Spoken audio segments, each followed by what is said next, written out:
আসসালামু আলাইকুম দর্শক, আপনারা দেখতে পাচ্ছেন যে আজকে একটি ভয়াবহ দুর্ঘটনা ঘটে গেছে। আর এটি হচ্ছে রাজশাহী জেলা খড়খড়ি বাইপাস বরেন্দ্র বিশ্ববিদ্যালয়ের সামনে আজকে এই ঘটনাটি ঘটেছে। এই ঘটনাটি ঘটেছে রাত্রে আনুমানিক রাত 12টার সময়। একটি ড্রাম ট্রাক রাজশাহীর দিকে যাচ্ছিল এবং এই বাস দুটি চাঁপাইনবাবগঞ্জ থেকে ছেড়ে এসেছিল। চাঁপাইনবাবগঞ্জ রানীহাটি সম্ভবত রানীহাটি থেকে ছেড়ে এসেছিল গাড়ি দুটি। যাচ্ছিল গাড়ি দুটি কবর জিয়ারত করার জন্য। যাওয়ার পথে একটি ড্রাম ট্রাক অতি দ্রুত গতি সম্পন্ন একটা গাড়ি দ্রুত গতিতে আসার সময় এই দুটি বাসকে প্রথমে একটি বাসকে ধাক্কা দেয়।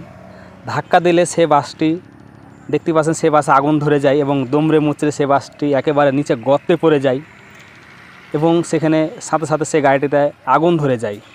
সেই ড্রাম ট্রাকটি আরেকটি এই যে দেখতে পাচ্ছেন ভ্রমণ ও জিয়ারত 2025 সাল স্থান আল্লামা দেল হোসেন সাইদি সাহেব, আলী আহসান মোহাম্মদ মুজাহিদ ও কাদের মোল্লা সাহেবের কবর জিয়ারত পদ্মা সেতু ও বাগেরহাট সাত গম্বুজ মসজিদ ভ্রমণের উদ্দেশ্যে যাচ্ছিল। এসব লোকগুলা যে ছিল রানীহাটি, চাঁপাইনবাবগঞ্জ জেলা রানীহাটি, ঘোড়াপাখা এসব অঞ্চলের। তো দেখেন একটি ড্রাম ট্রাক এই যে গাড়িটিকে প্রথমে ধাক্কা দেয়। ধাক্কা দেওয়া মাত্রই গাড়িটিতে আগুন লেগে যায় এবং গাড়িটি নিচে একটি গর্ত ছিল, অনেক নিচু গর্ত, সে গর্তে পড়ে যায়। এবং এই গাড়িটিকে ধাক্কা দেওয়ার পরে পিছনে যে আরেকটি বাস ছিল সে বাসকেও গিয়েও ধাক্কা দেয়। ধাক্কা দেওয়ার পরেই সেখানেও সে গাড়িটি অনেক কিছু দুমড়ে মুচড়ে যায়, ভেঙে চলে যায় এবং সেখানেও অনেক যাত্রী আহত হয়। কিন্তু এই গাড়িতে যারা ছিল তারা অনেকেই আহত হয়েছেন এবং অনেকেই নিহত হয়েছেন। কেউ এখানে সঠিকভাবে বলতে পারছে না যে কতজন নিহত হয়েছেন। কেউ বলছে 3 জন, কেউ বলছে 5 জন, কেউ বলছে 8 জন। কারণ কেউ যেতে যেতে মারা গেছে, কেউ মেডিকেলে মারা গেছে, কেউ গাড়িতেই মারা গেছে। সাথে সাথে দেখতে পাচ্ছেন গাড়ির অবস্থা কী হয়েছে, কী পরিমাণ ক্ষতি হতে পারে সেটা আপনারা দেখলে বুঝতে পারছেন। কারণ এতটা ভয়াবহ দুর্ঘটনা রাত্রিবেলায় হঠাৎ একটা চলতি অবস্থায় যখন একটি গাড়িকে ধাক্কা লেগে যায় আর সে গাড়িটি যখন নিচে পড়ে যায়, আতঙ্কেই অনেক লোক হার্ট অ্যাটাক করে, অনেক সময় হার্ট অ্যাটাক করে মারাও যায়। দেখতে পাচ্ছেন যে গাড়িটার অবস্থা খুবই খারাপ, সব কিছু ভেঙে মুচড়ে দুমড়ে মুচড়ে একবার ছিন্ন বিচ্ছিন্ন হয়ে গেছে। এবং এটা হচ্ছে আরেকটি বাস। এ বাসটিকে পরে এসে ধাক্কা দেয় ড্রামটিকে। আবার দেখতে পাচ্ছেন এ বাসটিরও অবস্থা খুবই খারাপ হয়ে গেছে এবং এ বাসের যে যাত্রীগুলো ছিল তারাও আহত হয়েছেন। পরপর 2টি বাসকে এই জায়গাটিতে ধাক্কা দেয় একটি ড্রাম ট্রাক।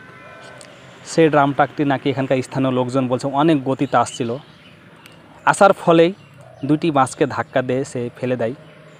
একটি বাসকে ফেলে দেয় এবং একটি বাসকে দেখতে পাচ্ছেন এখানে দাঁড়ানো অবস্থায়। 2টি বাসই যাচ্ছিল রানীহাটি শিখগঞ্জ থানা থেকে ছেড়ে যাচ্ছে, যে শিখগঞ্জ থানা থেকে 2টি বাসই ছেড়ে যাচ্ছিল তারা কবর জিয়ারত করার জন্য। আর আজকে দেখেন কি বলবো, বলার ভাষা হারিয়ে ফেলেছি।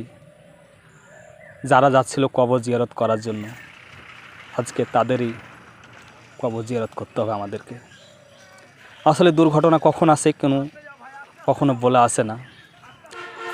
আমাদের এই যে দ্রুত গতির জন্যই কিন্তু আজকে এই অ্যাক্সিডেন্টগুলো ঘটে থাকে। আমাদের একটু ভুলের কারণেই আজকে অ্যাক্সিডেন্টগুলো ঘটে থাকে। হয়তোবা ড্রাম ট্রাকটি একটু আস্তে আসলে হয়তো এই দুর্ঘটনাটা ঘটতো না, আমাদের আজকে এত প্রাণহানি হতো না। আজকে দেখেন অনেক লোকের এখান থেকে জীবন চলে গেল, অনেক লোক পঙ্গু হয়ে গেল। প্রত্যেকটা পরিবারের জন্য সারা জীবন একটা কান্না বয়ে আনলো। আল্লাহ তাআলা সবাইকে মাফ করুক। যারা মারা গেছে সবাইকে আল্লাহ তাআলা যেন জান্নাতবাসী করে দেন। কি বলবো, আজকে বলার ভাষা হারিয়ে ফেলেছি। রাত 12টার সময় এই একটি ভয়াবহ দুর্ঘটনা ঘটে গেল। আমার কাছে রাত্রিবেলায় যখন একটি কল আসলো একটি রং নাম্বার থেকে, আমি সাথে সাথে নাম্বারটা রিসিভ করলাম এবং আমাকে বলছে যে ভাই, আপনার কি রাজশাহীতে কেউ পরিচিত আছে? যদি পরিচিত থাকে কাইন্ডলি আপনি একটু বরেন্দ্র বিশ্ববিদ্যালয়ের সামনে খড়খড়ি বাইপাসের কাছে পাঠান। সেখানে 2টি গাড়ি অ্যাক্সিডেন্ট করেছে, 2টি বাস উল্টে গেছে, অ্যাক্সিডেন্ট করেছে। সেখানে অনেক লোক আহত নিহত হয়েছেন। যদি তারাকে একটু হেল্প করতে পারে খুবই ভালো হতো। আমি তাৎক্ষণিক 2-3 জনকে রাজশাহীতে কল দিয়েছিলাম। তারা আমাকে জানালো যে না, উদ্ধার কাজ অলরেডি শুরু হয়ে গেছে। সকালে ভালো থাকেন, সুস্থ থাকেন। সবাইকে ধন্যবাদ। আসসালামু আলাইকুম।